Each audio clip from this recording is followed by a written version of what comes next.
This episode, we read Paradise Lost, Milton's 17th century epic poem retelling the story of the fall of man. We have a special guest, Professor Katie Cadieux. She's the author of Domestic Georgic, Labors of Preservation from Rabelais to Milton. She also recently had an article in N+1 called Suspended Hell, which drew connections between Miltonic Hell and Twitter. She also has a very active Twitter account, very appropriately, where she often comments about Milton. Links to her work will be put in the text of the show notes online. Here's a brief synopsis of Paradise Lost.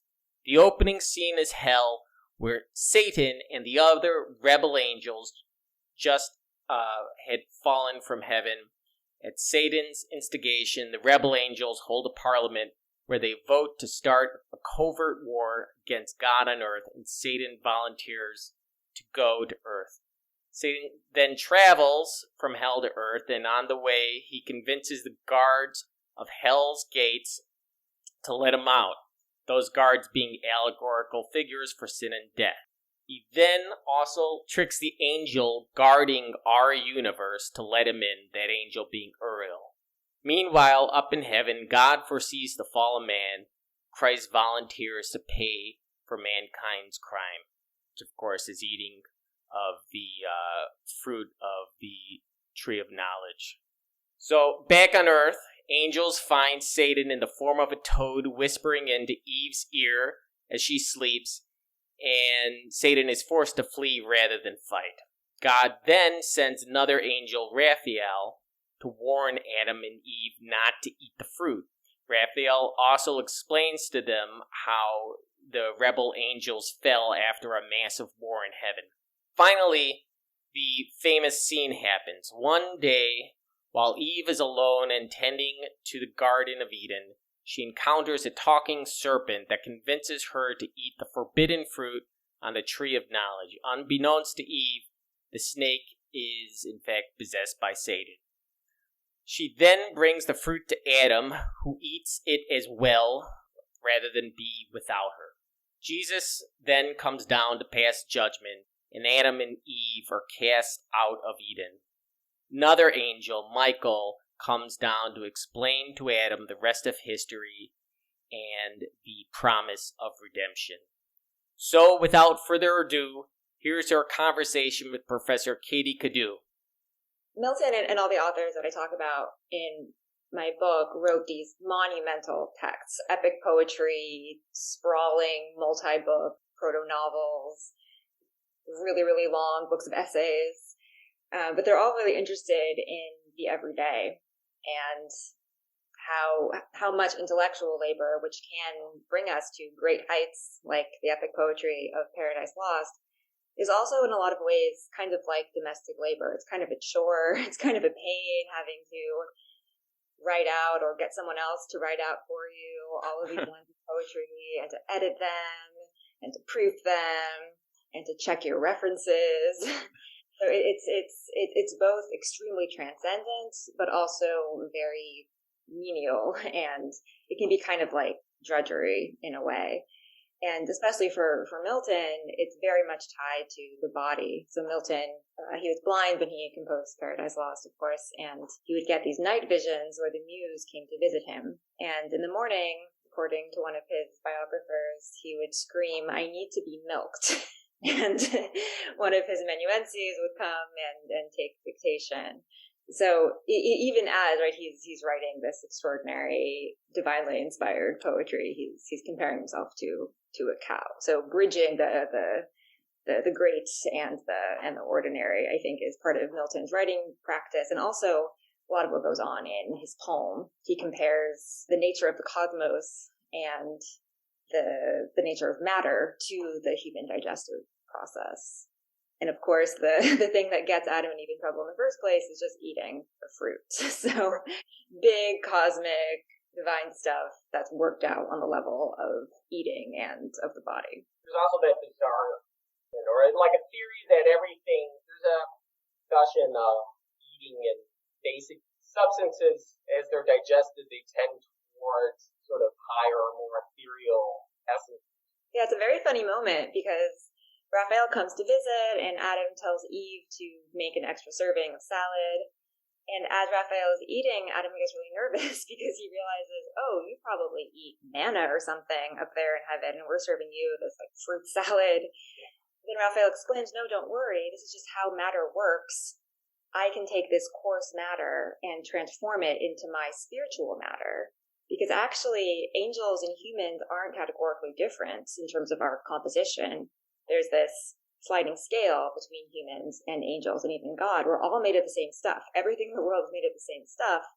And that's why I can enjoy this lovely fruit salad.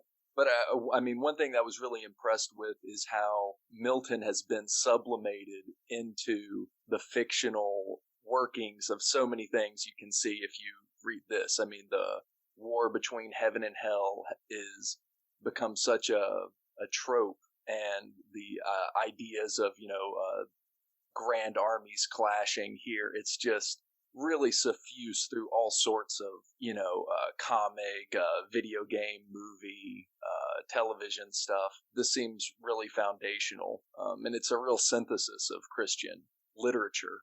There's another book that I read that was quite different, The Gospel According to Jesus Christ by Jose Saramago, and it follows with Christ a story that really is a excellent retelling, but it's different in that it maybe subverts the paradigm of Christianity that it's about. Whereas in this, it seems to reify it. I don't know Milton's views spiritually, but if all this is to be like as read, this seems to be what most people have in their imagination for what's going on, about what to do about this earth and how to think, how to deal with the problems of war and persecution and just keeping your head down for the next kingdom, the spirits from the underworld intertwining to, cause you to stray and follow it's fascinating. But yeah, I'll yield there. I do wonder how orthodox. Oh yeah, I would be interested in that too. And just to be clear, what I mean is something like the way people conceive of things. Yeah. I think this seems to be kind of where people get their idea of what hell is that you wouldn't find in the Bible. This is where you get, like fiery wings and stuff. Right. It seems, I haven't read Dante's Inferno. I don't think that was quite as ethereal as this is. That was much more material in its hellish landscape. This is, traversing the cosmos and darkness blending between light and dark, or nothingness, the abyss, the eternal night. Kind of bridging gaps in kingdoms and spheres. Anyway, just to be clear, I don't know how accurate this is to the biblical text. So, and in Dante at least, the devil was kind of dumb and kind of almost mechanical, whereas this Satan is more of like active, sexy Satan, which is more accurate. But if you look at the Bible, you would probably, the character of Satan or the adversary is constantly interceding and kind of goading people on. There's, Christ, there's a scene of temptation with Christ, the beginning of Job. There is the famous scene of the adversary kind of challenging God as to whether, this supposedly holy man, Job, would actually stay holy. There's a lot of, interestingly, this whole thing about a war in heaven supposedly derives somehow from the book of Revelation. And, going back to the idea of whether it's orthodox or not, I think that the kind of difficult issue is Milton is taking a bunch of little parts of the Bible and putting them into not quite a chronological order, but sort of like a narrative epic where you start in media res and then you go back and explain exactly what happened before you started the narrative. And by presenting it in a more or less logical order rather than the strewn out way it's presented in the Bible, you end up really kind of the issue of causation is really highlighted. And, you constantly have God saying basically, I'm going to have to, suffer Satan to be led into hell. I'm going to, you're constantly being confronted by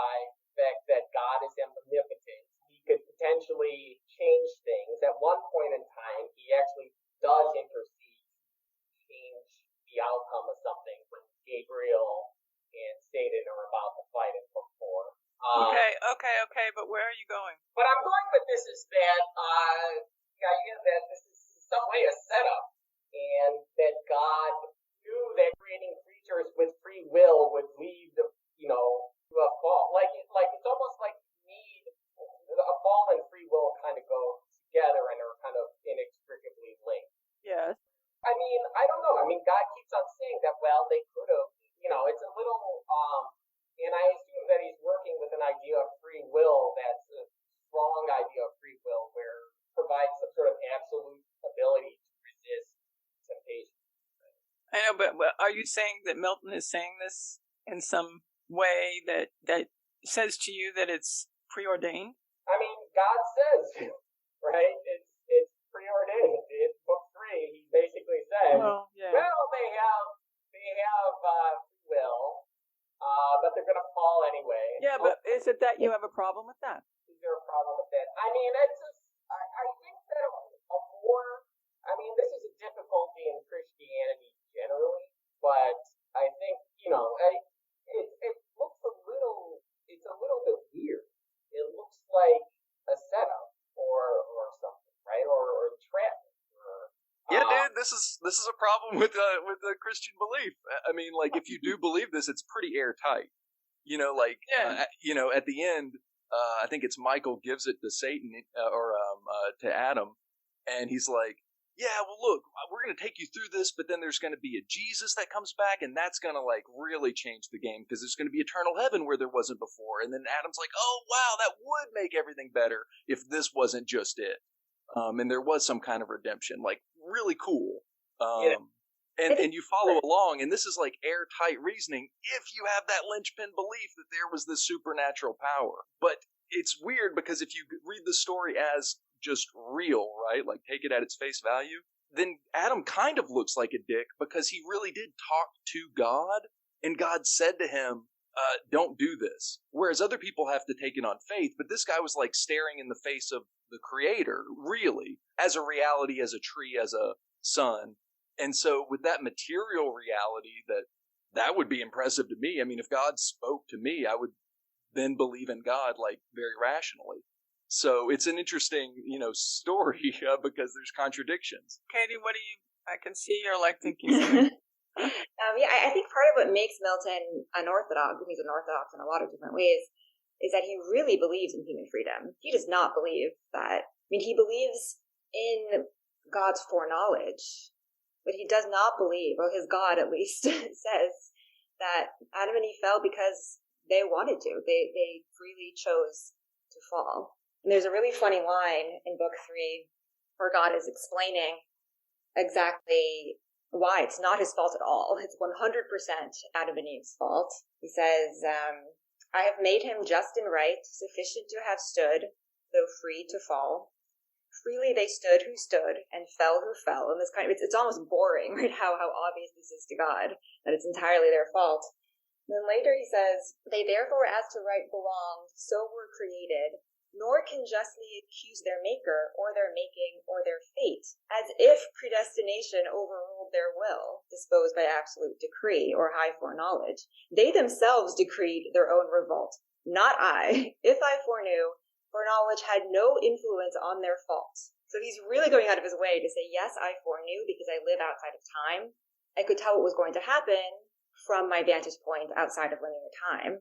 But I had nothing to do with this. This is 100% on them.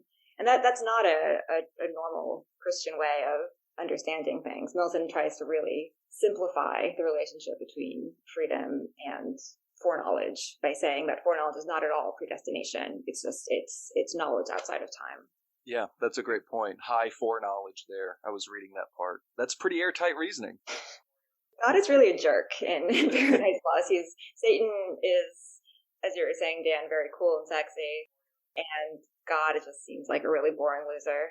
But doesn't that help in a way? I mean, my sort of boring traditionalist understanding of that whole Adam and Eve scenario is that we chose to be fallen, right? Which is essentially what Milton's saying, right?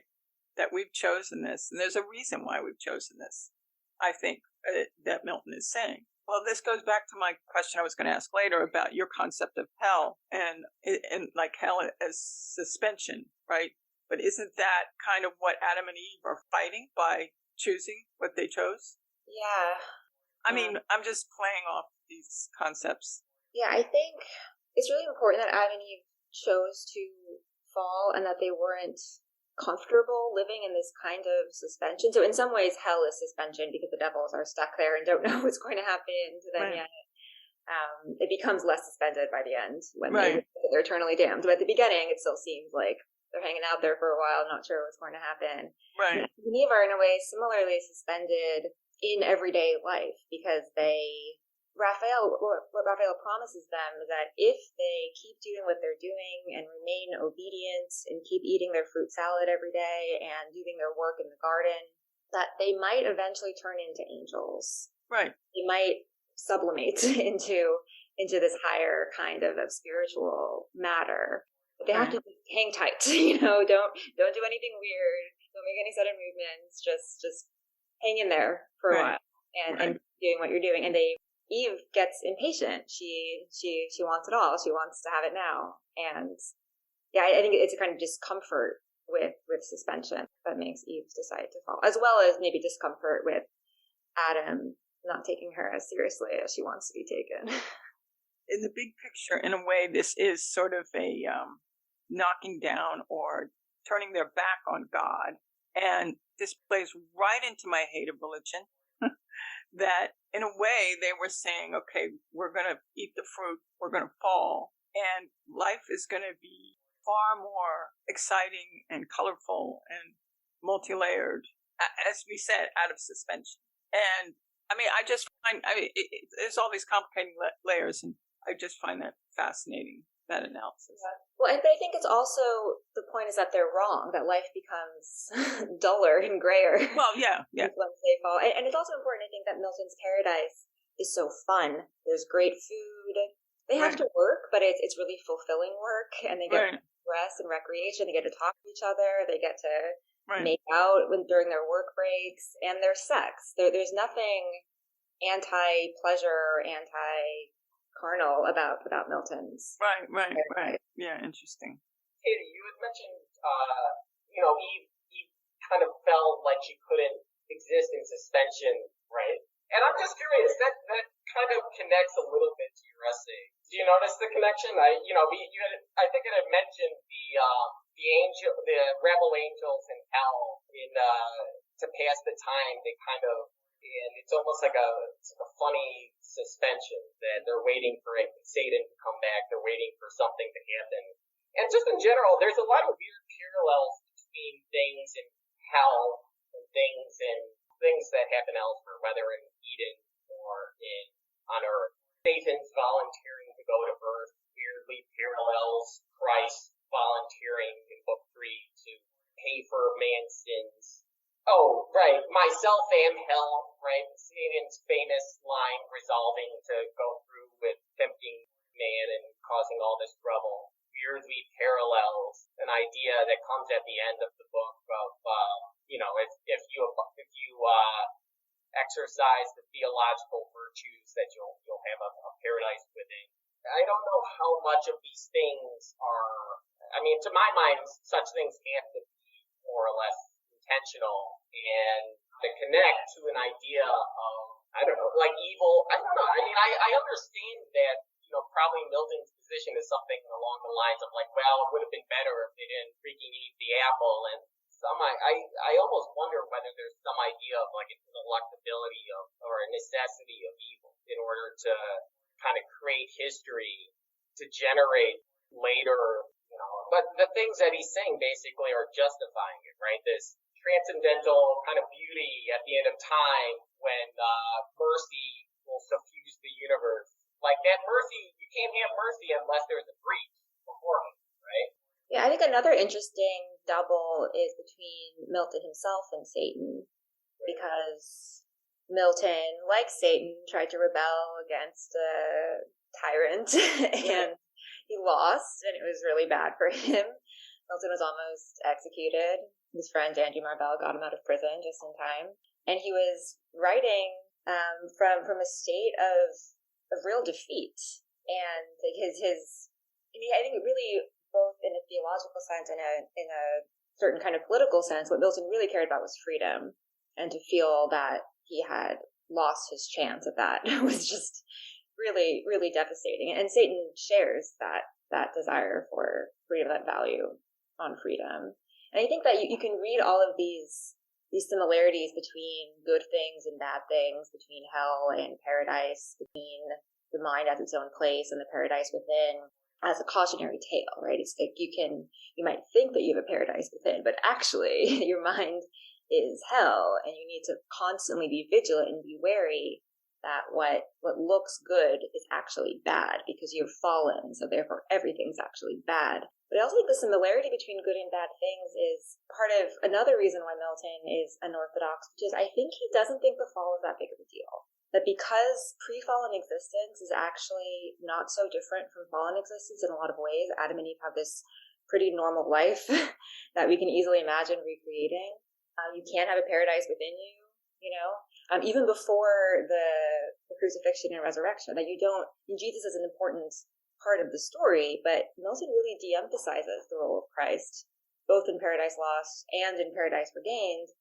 And you'd think that a poem called Paradise Regained, the sequel to Paradise Lost, would be about the resurrection, right? That's how we regain paradise, when Christ sacrifices himself for us.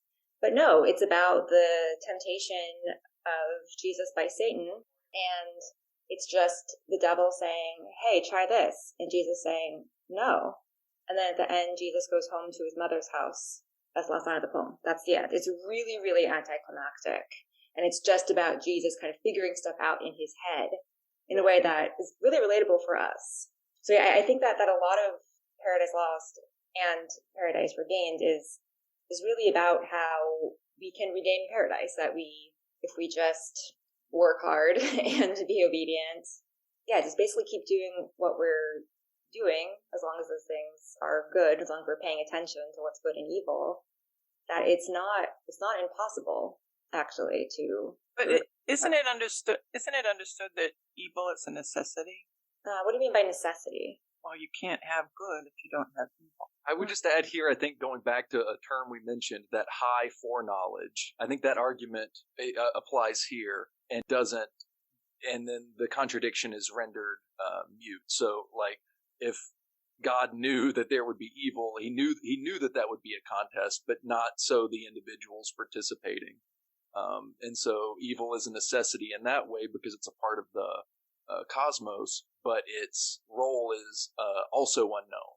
That's in God's mind to know. Yeah, and also this evil is in the garden for a long time before they fall. Right. When Satan enters Eve's in her ear and gives her the dream, right? That's evil. They get through it without anything going wrong. It's only when he intends her. And I really think that Milton wants us to believe that Eve isn't entirely wrong when she quotes from Arabica and says, well, being exposed to evil is part of life. It's what makes paradise paradise.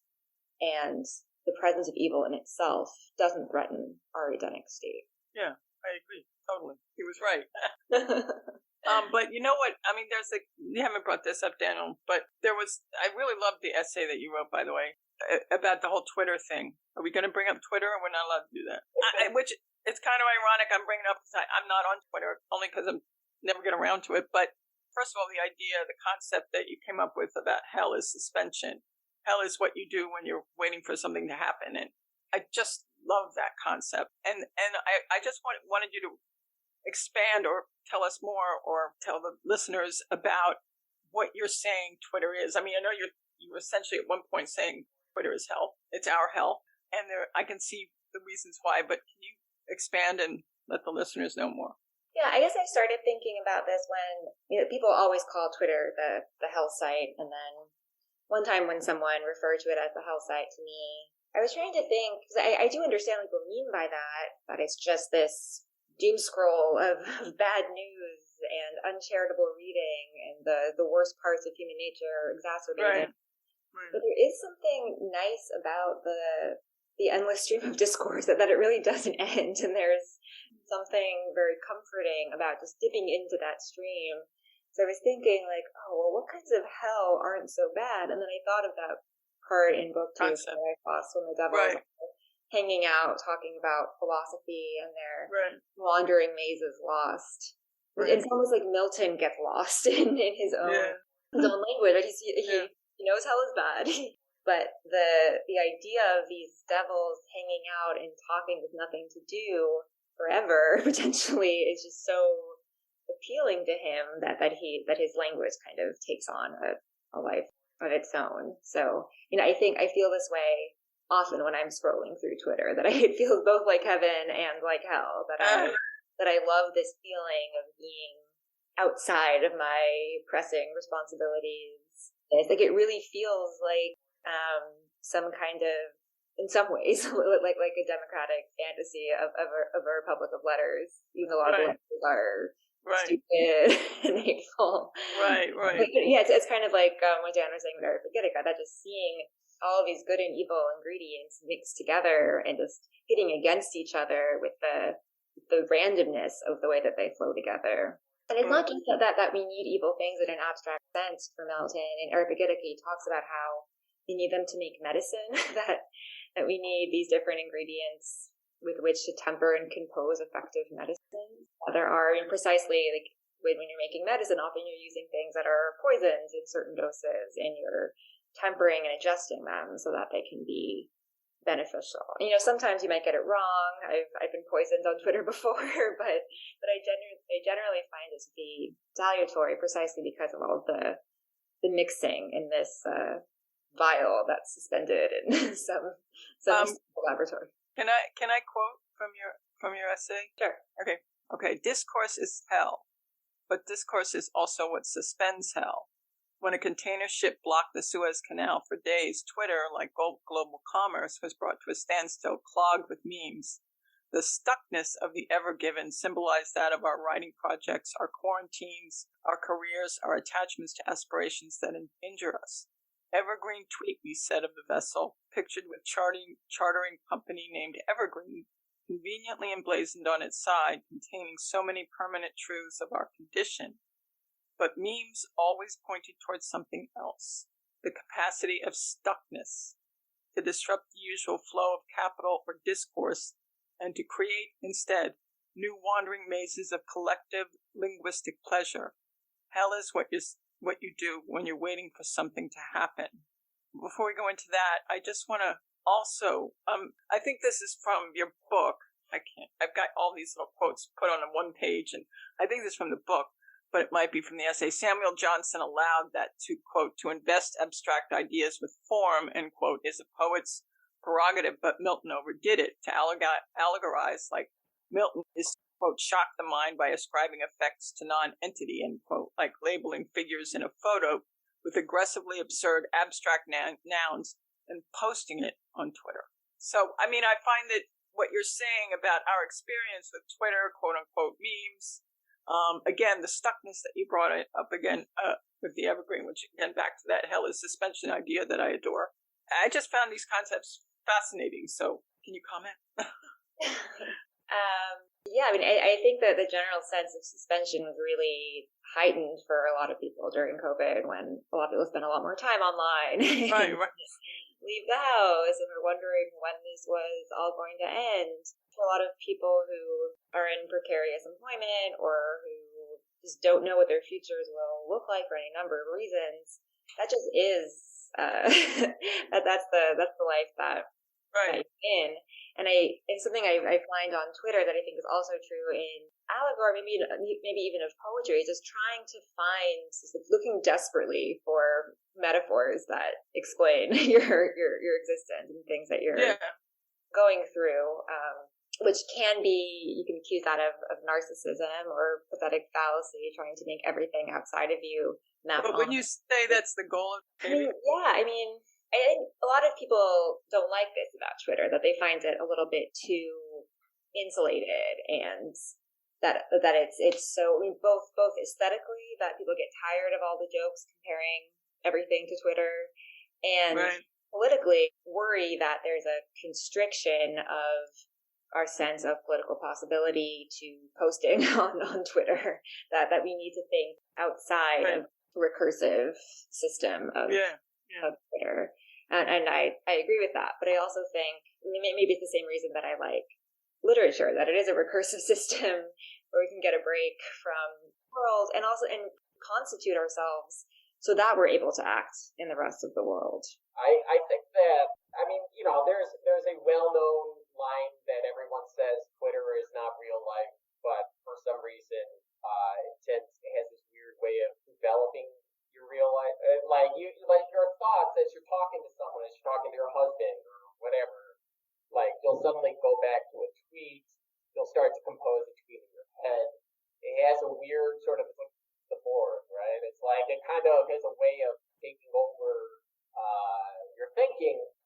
It is the fact that it's all kind of algorithmically controlled and you're constantly being prodded to get certain responses out of you. You're being intentionally shown tweets that you're going to hate, right? Because the algorithm knows you're going to engage with this.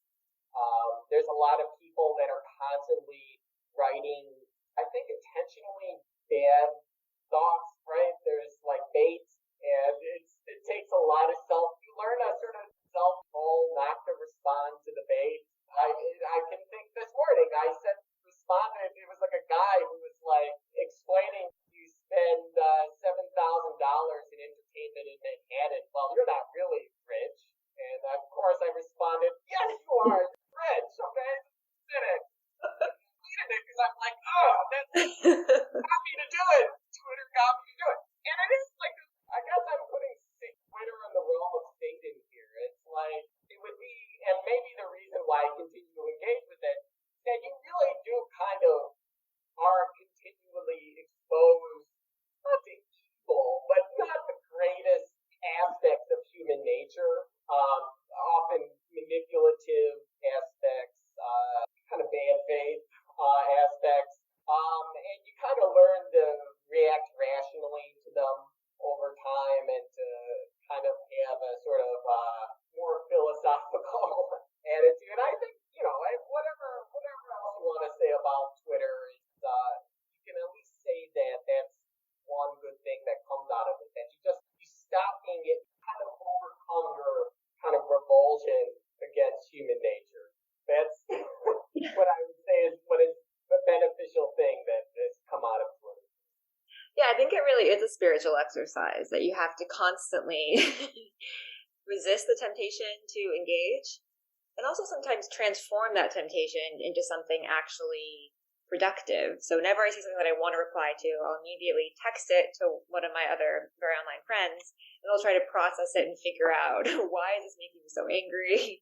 Why do I want to reply so badly? What is this really about? What is the real kind of philosophical question that's under this dumb prompt tweet? It kind of makes me wish that I written my post one essay about Paradise Regained instead of Paradise Lost, because that really is like being on Twitter. It's Satan trying to tempt Jesus with all this stuff that doesn't even sound that good, and Jesus has to be like over and over again say, no, I have these inner resources, I'm good, I don't actually need this, but thanks for reminding me that I don't need this. It is curious that there is, that's what he chose to be the sequel. He could have ended it like Revelation, one more hour-long CGI sequence of devils and angels fighting each other, but instead it's one of the weirdest scenes of the New Testament of devil, which really highlights the humanity of Jesus.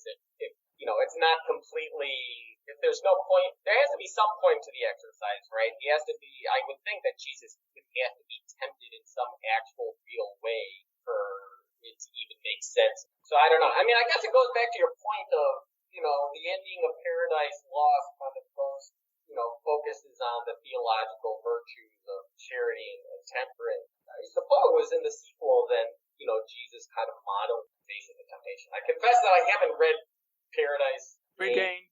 Yeah, since I was a kid, though. It's not a page turner. A lot of people haven't read it. Yeah, I mean, going back to what Nathan was saying earlier about how much of Paradise Lost really seems to anticipate science fiction or video games with all of these cosmic battles. Paradise Regained it's a real disappointment if you're expecting some kind of battle at the end of days. I do think that, I mean, in the scholarly literature, there's a debate of whether Milton did a sort of accident by not making God by not making kind of goodness more attractive. It's all kind of, book 3, when God comes in and starts talking, it's kind of boring and legalistic. And why do you think he did that?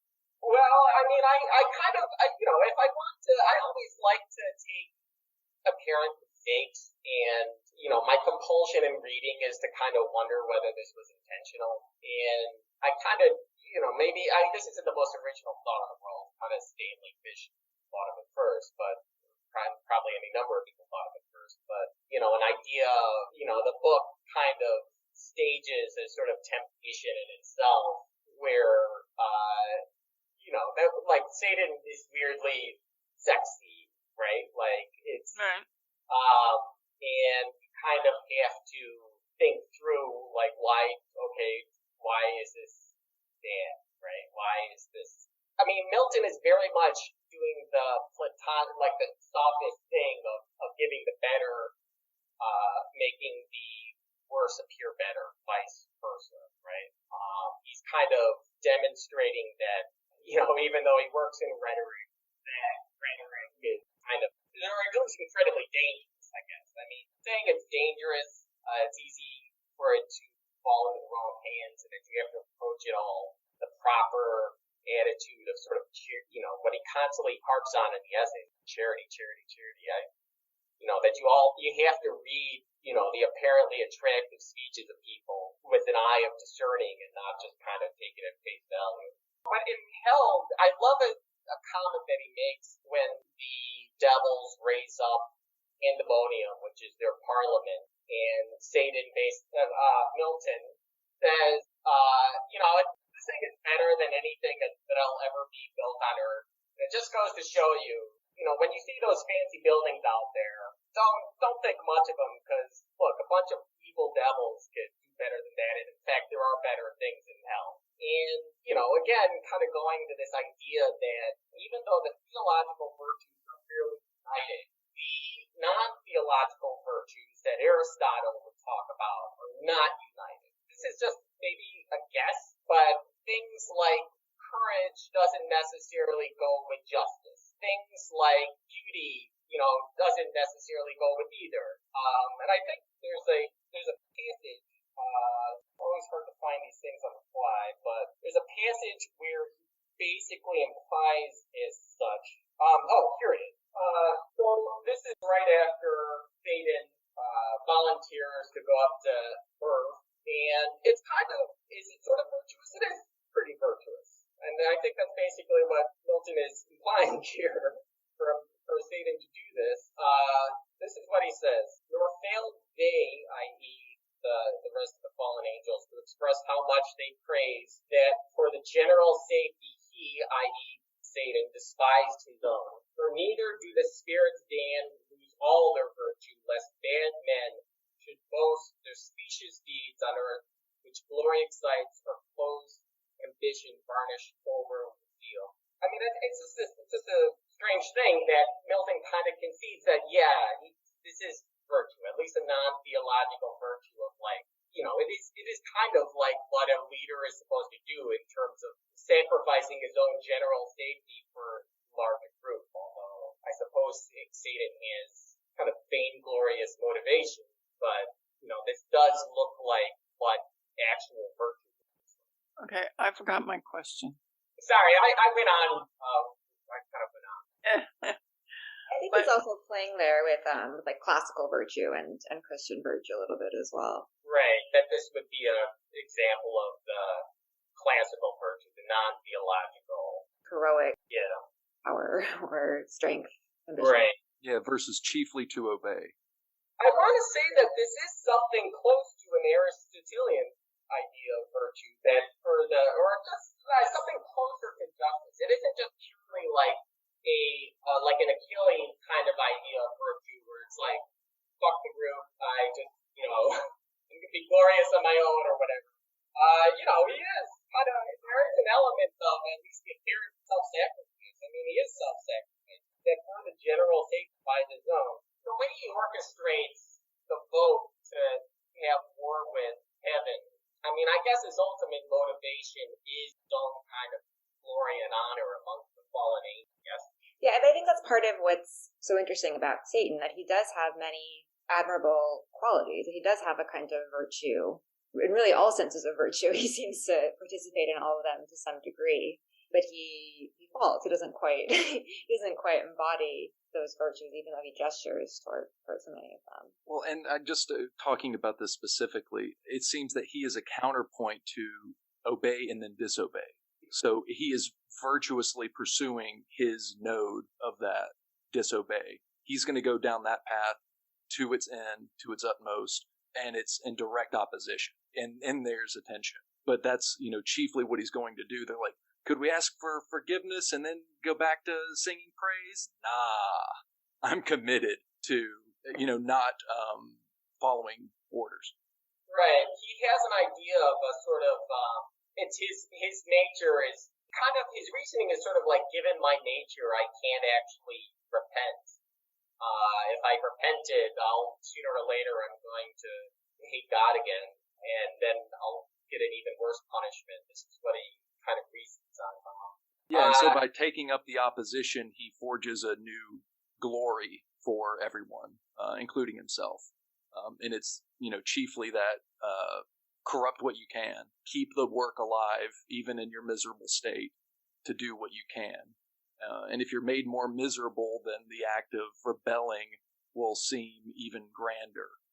Because how could God have made a world with such pitiful and angry creatures? Right, and it's a spite enterprise, Right, and one view of virtue theory, right? Like you see him as exercising his own virtue. Well, and you can see too, what you might imagine man could do, which is see his creator and be questioning or wanting different or have other designs and to rebel. Now, Adam and Eve repent when confronted. That's not what Satan does. Something that struck me as very strange was Belial's speech sounds really okay with me. If the plan that they had reached had been okay, so Belial is one of the fallen angels. He's kind of, I identify with him a lot. I don't know. He's kind of lazy. He might be gay. I'm gay. So, he's basically like, well, we'll just go down here and we don't really need to, how are we going to, go to war with the omnipotent? There's a funny response then. Milton has a kind of parenthetical kind of comment on what everyone says during the Parliament. Milton comments, okay, thus Belial with words clothed in reason's garb, counsel, ignoble ease and peaceful sloth, not peace, and after him thus Mammon. So I understand not peace. Belial is kind of being passive-aggressive, I guess, or something, and saying that, well, we're not going to reconcile with God, but we're just going to kind of hang out down in hell, do nice things down here. But it's a funny thing that Milton says. He calls the ease ignoble, and he says peaceful sloth. And I want to almost say, gee, wouldn't it be nicer if we were, the rebel angels didn't cause the fall of man? Is it really? It's funny that Milton insults Belial as lazy. It's such a strange insult to throw at someone who's actively causing evil. Wouldn't it be nicer if evil people were lazier? Is it a slip up? I don't. I think it goes to this idea that you can judge someone in terms of the theological aspects or the kind of classical work. Belial kind of failed on both counts, is what Milton is saying, that he at once, was not actually counseling peace with heaven on the theological side. That would be a problem. Even on the traditional view of the virtues, he was just kind of being lazy. So you can't, unlike Satan, you can't even say that he is, virtuous dead. I think also Belial is in the position of someone much like Milton. I guess first of all, he seems to sympathize with Belial as well because when Belial is saying, let's just make sure not to be exterminated forever because that would be really sad, says, sad cure for who would lose, though full of pain, this intellectual being, those thoughts that wander through eternity. So this kind of the same kind of wandering maze is lost idea that just thinking and being alive and thinking thought is the best thing in the whole world, which Milton did seem to think to a certain extent. But then also I think he identifies with Belial as, or disidentifies from him as a rebel against a tyrant, and instead of trying to figure out how we can work to make a better world, Belial's like, oh, I don't know, like, is having a king so bad? Yeah, that is true.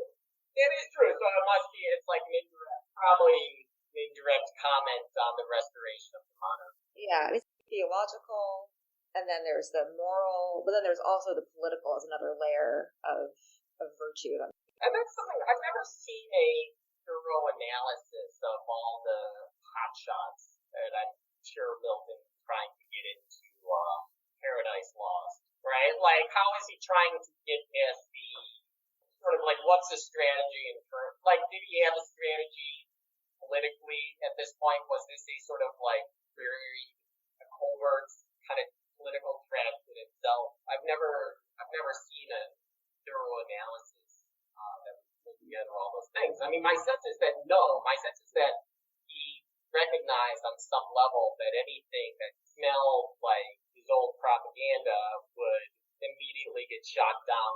Yeah, I think it'd be hard to read this poem during the Restoration and not think, Yeah, right.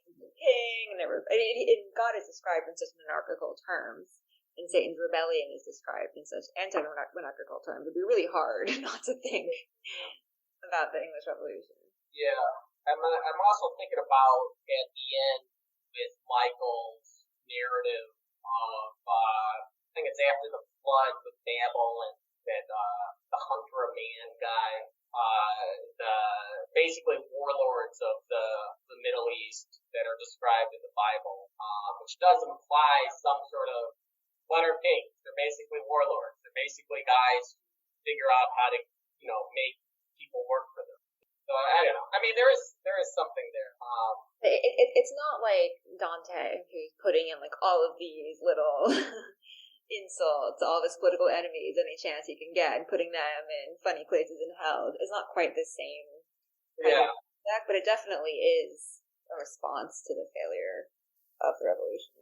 So on this issue of censorship, something that I focused on in Aeropagitica, he had mentioned Aristophanes and how supposedly a church father would literally read Aristophanes in order to make sermons. And I focus on this, to give a bit more context, Milton gives Aristophanes as a sort of example of a satirist, probably did libel. That probably really does exceed the bounds of what's proper speech. He gives some instances of, say, blasphemy and libel that would really be improper speech that, maybe not through licensing could be suppressed, but, maybe retrospectively, community collectively decide to suppress this in some way. But it's a strange thing because his example of libel, i.e. Aristophanes, he then says that even that can potentially be used towards the good. In the example of one of the church fathers supposedly reading them and using bits and pieces in sermons. The reason I bring this up is that it kind of goes back to this idea of difficulty of having good without the evil, or at least the intermixing of the good of good. I want to say that Milton would probably it would be better if there wasn't a fall. And Adam and Eve and freedom do not fall. I think that a lot of it is just kind of like the existence of evil is neither good nor bad in itself. It just is what it is. And I think that's part of the force of God's rhetoric in Book 3 of Paradise Lost, especially with these almost deadeningly tautological, but poetic in their way, sentences. Sufficient to have stood, but free to fall. Freely they fell who fell. This kind of like, it just is what it is, and that the question isn't whether it's good or bad that evil is in the world. The question is what to do with it. Right. Yeah, I think that just one thing I want to maybe just to frame this. This is, this is a Christian frame about the world, right? So so if you're looking around trying to explain how things are, and you look around and you see bad and you see good from a human perspective, you're going to have to work that into your story, or it's not going to be relevant. And so, in a certain sense, you're back writing to answer questions which present themselves daily. And so, there's no mystery that they have to deal with evil just as people do. So I just put that there, that this is one story dealing with that. There's others, from other culture that have a different frame altogether about the relationship between what's apparently good and what's apparently evil. Accepting the terms of the argument or just listening to what they are as a Christian tome. This is just this realm. I guess I'd like to put out there, put stakes around to remember. One of the things about it, though, is that the reason I'm currently interested in Milton is because I kind of wonder whether, I confess I'm not a Christian, right? Boo. Yeah, right. Slings, arrows. Straight to hell. But I wonder how much what he is talking about is more or less right, kind of regardless of the frame. And I particularly wonder about, what his view of evil, whether it should be our view of evil, even outside of, even in a secular context. I mean, to be honest, the reason I kind of went back to Milton, when we were reading The Enforcer, I looked at Lionel Trilling's essay on Forrester, where he kind of comes up with this idea of the liberal imagination and Forrester being at war with the liberal imagination.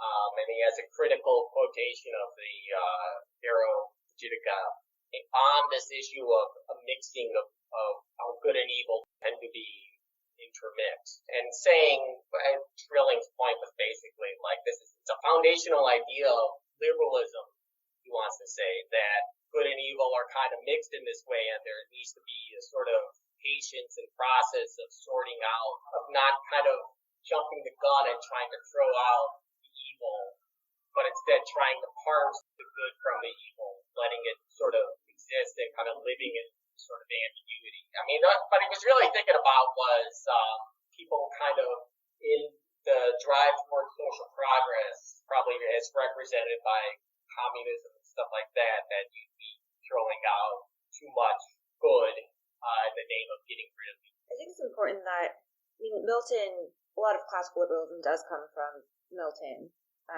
Total radical in some ways, but also really very much a liberal in other ways. I don't think that he's talking about good and evil coexisting. He means it'll all work itself out. He means that we have to get going, turning that evil into good, not just going to, by market logic, work out so that it's absorbed by the good or transformed. That it has to be actively transformed by us as readers, as writers, as thinkers, and as political agents. So it's really an active, transformative process of dealing with evil, I think, rather than being comfortable with it and letting it sit. Yeah, I think that even though we're talking about this in terms of a Christian, we're kind of hypothesizing into, what Milton's concepts and ideas were. This does have an obvious practical consequence potentially on post-Christian approaches to what do you do about evil, right? Like issues of, do you let it stand? Do you try to transform? Kind of things like that. Is that fair to say, Nick? I mean, I take it that, or did you have a particular example? I guess I just don't want to accept personally the argument, though make sure that I'm saying this is what the argument is. Not to say that I then take these formulations to be valid, say. Yeah. Something I think a good example of a counter viewpoint on good and evil is something like the Gnostic, where this realm was not made by God, but by the devil, out of God. And therefore, that's how evil got into the world. It's the actual state of things. There's an inverse and rather a little bit of good, which is stored in all the parts, but this isn't achieving anything in this world is not the design of the great God. It's the design of the archons who've tried to imitate God in creating, and this whole world has fallen that way. That's a very different conception. Yeah. And, I think that it's interesting also in its approach if we're talking about, what an ecumenical Bible or what things there can be learned from religious texts or, just what to think as people given stories. I mean, that's how I approach it. So I don't want to dismiss any of this, but just take it that, this is an answer to a pre-existing question. And because they are talking about the question, namely of good and evil, in an older tense in their story, doesn't mean that that was where it started. They're claiming the territory of the debate, by talking about the foundations of Earth and where everything came from. And I hear that, though I think it's possible there is another thing going on, and this is one of the attempts to talk about it. Not the attempt. But, if you take the beliefs seriously, it's a pretty solid argument given Creator God. As far as a belief system goes, because it has answers to things. You have to believe in something in order for those answers to make sense, but if you do, then it does. Yeah. That he's trying to make everything kind of cohere together as a belief system. Yeah, it's like a summary of Christianity since Christianity, or a retelling, or some kind of graphic novel of Christian thought through the ages. When I was reading his essays and tracts, I was blown away by this divorce tract that he wrote, where he just went. He was basically stuck in a difficult marriage. He wanted to get divorced, wanted to explain to Parliament why they should pass a law to allow him to get divorced, right? That's kind of like the background. But he went nuts making, if anything is clear in the New Testament about family relations, it's like you can't get divorced. That's really, like, Jesus just apparently comes out and just says it. Like, he never says anything about being gay. He never says anything about any, abortion or anything. He says you can't get divorced, though. So it's shocking that Milton went straight up against what seemed to have been the most obvious prohibition on family in the Bible, and somehow actually, I think, sort of makes it work. And it's largely, reading the Old Testament together with the New Testament, looking at Jesus' words in context. I think, Milton reads Jesus basically saying something about the Pharisees in particular, who he was talking to when he said this. He was kind of making a rhetorical point, but not quite, you could just read this as a rule. And what I see is a similar sort of impulse in Paradise Lost to sort of make the whole thing work together. So it's incredibly kind of patient, scholarly, I think, kind of approach that I think he's taking. I think that lots of stuff in here has serious foundations in Christianity. Just as the divorce argument, I thought, was actually pretty persuasive and actually pretty careful. He's a serious scholar. This goes to all the things that we talked about in domestic Georgia. It's a sort of, you can see him embodying a sort of humanistic practice, right? Like, he's not just heroic Milton, fire, and he's reading the Bible back and forth and trying to make it make sense in terms of everything else he knows, whether it be science, whether it be philosophy. Yeah, and sometimes it doesn't really make sense. Or I think he really wants the Bible and the whole Christian tradition to speak to him and to his time, but it doesn't always work. And one of my favorite examples of that is in Book 7, when Adam is asking Raphael about the creation of the earth, and it actually based on a question that Eve has asked him in the past. Adam's like, wait a minute, is the universe, is it heliocentric or geocentric? Because it seems weird that there would be stars that are looking at us, that are shining for us. How does this work? What is the relationship between Earth and the sun and the other planets and everything else that's out there? When Raphael starts explaining it in this kind of know-it-all way, like, well, yes, of course, the Earth is most important, but that doesn't mean that the sun revolves around it. It's equally possible that the Earth could revolve around the sun. But you know what? Actually, don't worry about it because it's not for you to know. And you get the clear sense that Raphael has no idea what he's talking about, and that it kind of left in suspension about which account of the solar system is correct. Right. Okay. So obviously, it's a bit silly to stop inquiry as to what's the proper view of the solar system. But it is true. I think, okay, if I want to read it charitably, I would say that there is probably an end to knowing in that you can have in science. I think the thing I really think about in terms of theology is the well-tuned universe idea, where there's just any number of different kind of forces that if they were slightly different, we'd just be like a particle soup. And it's just odd that we happen to be in a universe where all these different forces are properly attuned that, we're not, that we can exist. There's probably an argument that if there's a multiverse, well, maybe different universes evolved and something like that. Are we ever really going to know that? It would be, I'm just betting not, right? Yeah, that is Raphael's point, right? That the reason I shouldn't work with that is there's so much here, right, on Earth that you can think about, so just focus on that. Raphael also has been sent there to warn Adam and Eve about Satan, and he's really getting off track by talking about that. But then what's so funny also is right after he says this, he just starts describing how angels have sex, which is something that Adam really doesn't need to know. Into all this detail about it.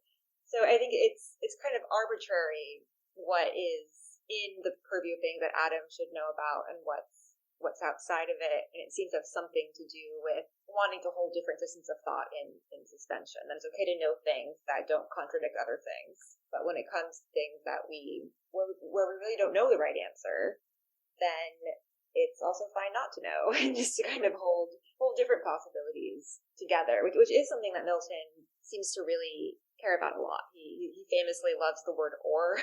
Yeah. So it's two possibilities about both something like the nature of the solar system and whether Galileo's telescope was in one place in Italy or another place. Right. that he wants to keep open the possibility that it could have been one or the other, and that means that it's kind of both. I hadn't noticed, to be honest, that thing about horror. I guess I have seen, obviously it's hard not to notice horror, but I hadn't seen the implication of horror, right?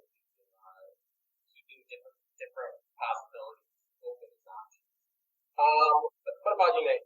Well, I'd ask if there's maybe any lingering points or something that maybe is not so much a final conclusive thought, but maybe one last question or something like that about the novel. Again, like I think if you take the argument in that we're talking about God as real in this story, then there's a lot of interesting details about how angel sex to everything else. But is there any maybe questions left to pick at that maybe are larger, or I can see grappling, Daniel, with evil and what things have to say about it. I didn't know what I was getting into with Paradise Lost, the viewpoint of the author.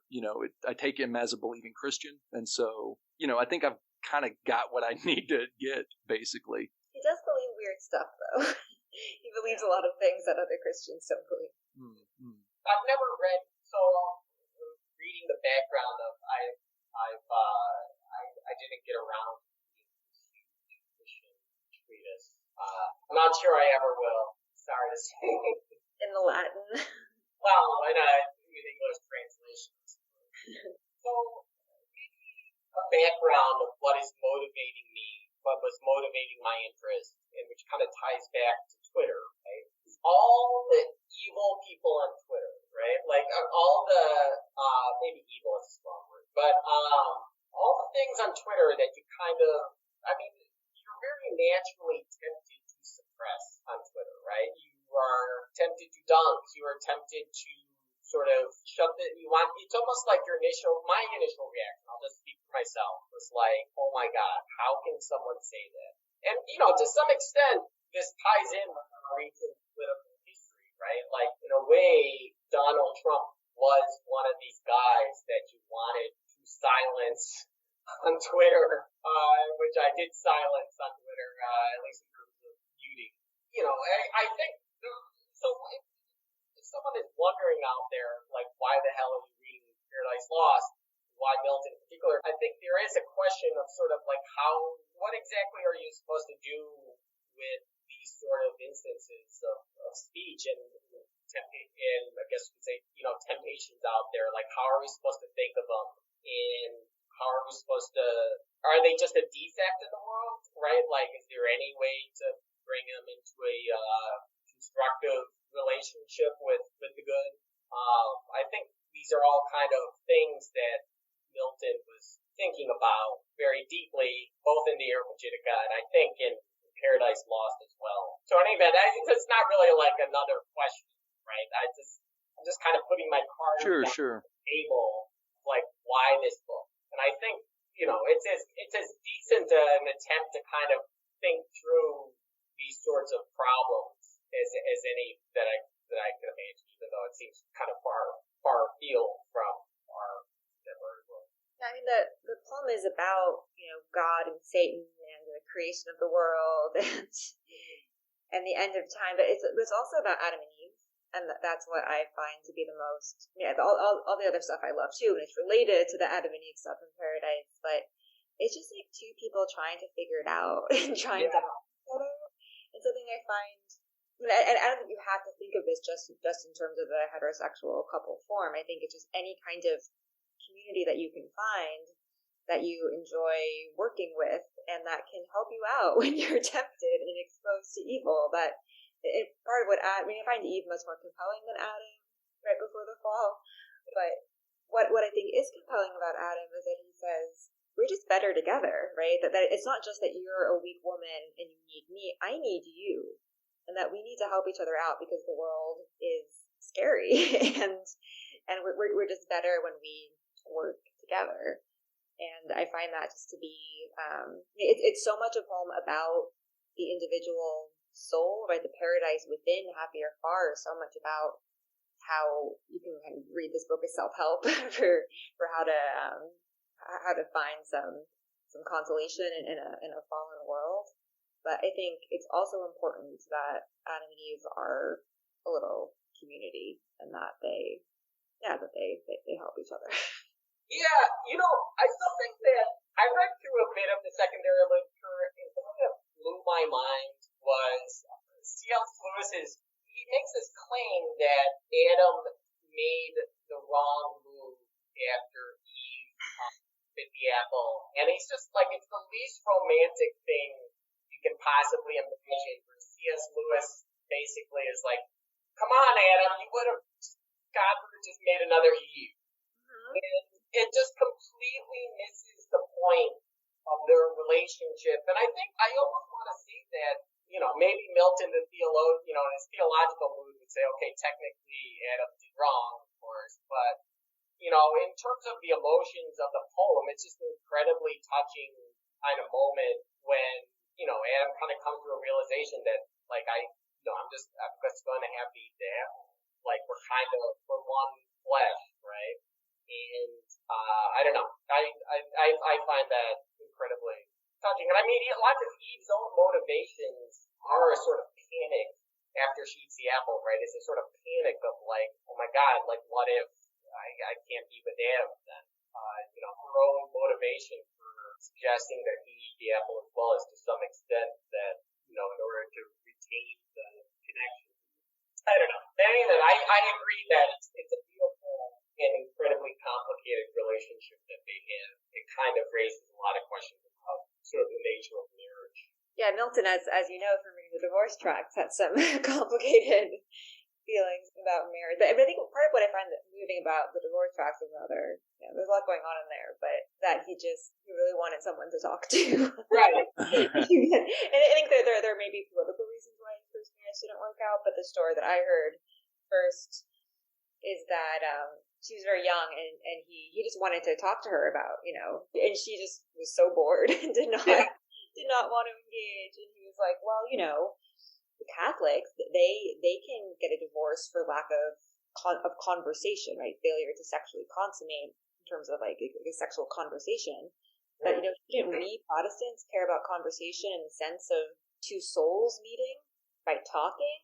And that's what hasn't been consummated for me, and that's why I should get a divorce, which, it's both. I both find Milton on women in general, I in some ways find hard to be sympathetic to, but the basic idea that marriage is about conversation and the meeting of two discursive spirits is, I think it's all over Paradise Lost as well, even though Adam doesn't always listen to Eve as well as he should. My favorite Milton thing on the sexes is at some point, and I forget where he says this, is he basically says, "Oh, if virginity is so good in women, would it be even better in men?" Right? Like he's basically it sticks out of my mind as like such a strange. He is on some level he's just like a strange man, and you can't kind of forget about that. He's not, he's not a worldly kind of guy like Chaucer. He's more of a scholarly kind of personality. Yeah, even though he was extremely active in politics, he was a very figure. So it's kind of like a paradox because, really, there's been no major writer that I can think of. I mean, I think fine, maybe Chaucer, but like he was more of a functionary, right? Or a sort of a transactional leader or something like that. But in terms of a writer that did a kind of public role as a sort of executive function, right? Like I can't think of another person other than Milton who's done that, who's actually had like a sort of public career like that. I mean, I don't know. I guess like maybe there was okay, fine. Now I'm finding exceptions, right? Like Montaigne, had a career as a sort of lawyer / mayor. Maybe, I don't know, maybe there was like some sort of weird thing where there was this porous boundary between government and lawyerly kind of functions and writers in the early modern era. Yeah, it was much more common for poets to be members of parliament, for example, so that they were the acknowledged legislators of the world as well as the unacknowledged ones. Right. And, there was an element where sort of the tweeting of the day, I guess, like the teaching of poetry. It's an odd thing that the functions of government and the law are just completely generally disconnected from literature. I mean, I guess there's Wallace Stevens standing as an exception, but as I'm a lawyer, I don't see many people dipping their toes into literature. Usually, if there is some connection, it's people who totally leave the law and then try to become writers or something. The best French Renaissance poets were lawyers, so you're in good company.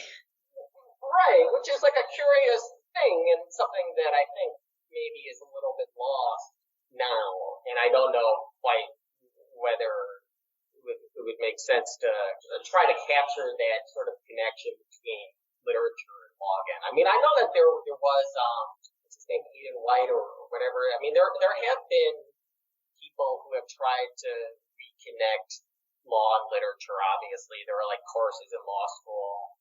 I'm sure that in the English department, there will be kind of courses like that, but I'm not sure how much. It feels like an academic exercise. I don't quite see it in courtrooms.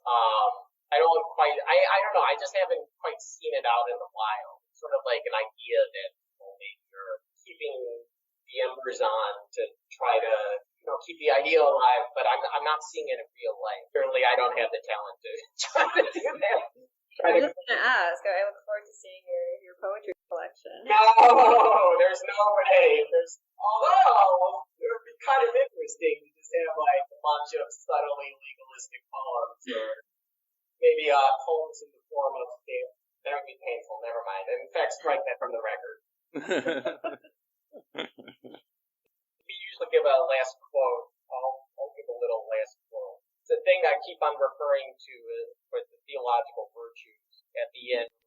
Michael is saying, Adam, only add deeds to thy knowledge, answerable, add faith, add virtue, patience, temperance, add love, by name to come called charity, soul of all the rest.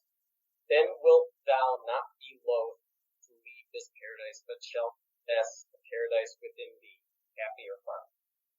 proof recipe. Yeah, that's right. That's right. It is a recipe, isn't it? Yeah. If we're doing a last line, then I really love this demon section, and just the reasoning given the metaphysics of, well, there's a God and there's a will, and we're going to disobey it. And I like this part here. It's this is Satan. Yeah, in high depth, still first and last will reign, talking about God, and of his kingdom lose no part by our revolt, but over hell extend, da-da-da-da-da.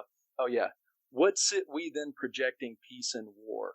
War hath determined us, enfoiled with loss irreparable, terms of peace yet none, vouchsafed or sought, for what peace will be given to us enslaved, but custody severe, and arbitrary punishment inflicted?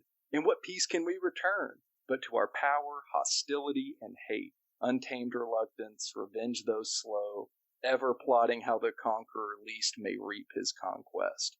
It's just such good spite, and yeah, given the conditions, I think that got a lot of sympathy for the devil. My favorite quote, we really just take things down, like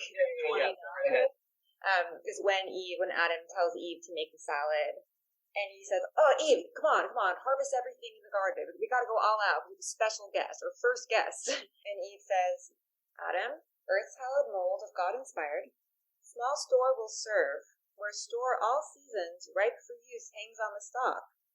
Save what by frugal storing firmness gains to nourish, and to purpose most consumes. But I will," and then she goes on and makes her salad. So just kind of in the middle of this poem that's about good and evil and cosmic battles, we have this little lecture about how you shouldn't harvest everything from the trees because then it's going to rot in the back of the fridge. It is much better to only harvest what you need. So there's some things that you should harvest early before you need them, and then you can put them kind of in cold storage, and they'll kind of ripen in the cellar. But anyway, yeah, let's go on with this epic about the fall.